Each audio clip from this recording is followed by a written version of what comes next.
Hi everyone, welcome to my channel Flowered, and today we're going to start by making our fudgy gooey chocolate brownies. So let's get straight into the video.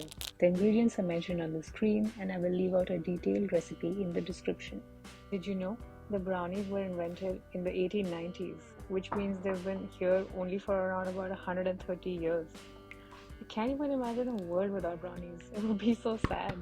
Anyway, if you follow along the instructions on the screen, you'll be on your way to make these legendary brownies.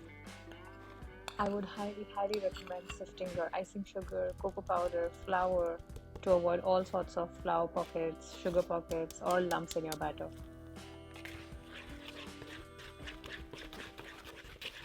Ensure your chocolate and butter mixture is cooled down before you combine it with the eggs, because if the batter is even slightly hot, it will cook the eggs.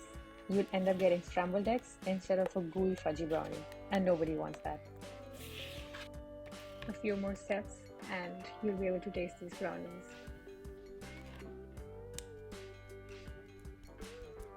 Brownies are such a fun and easy dessert to make.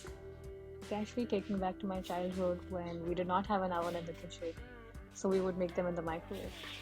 Which makes me think, should I upload a recipe using a microwave? Comment below if you'd want me to do that. I was this close. Actually, you can't even see.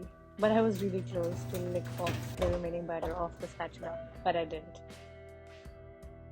Anyway, you can enjoy this time lapse of the brownies rising in the oven, which takes a lot of space in my cloud, but it's so therapeutic to watch.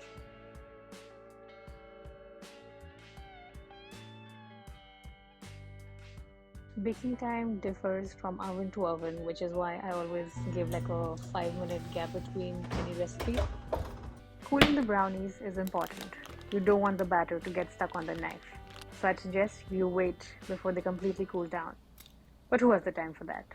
So I'd recommend chilling them in the refrigerator for an hour or keeping them in the freezer for 30 minutes. And here comes my favorite part: slice and serve. Don't forget to subscribe to my channel.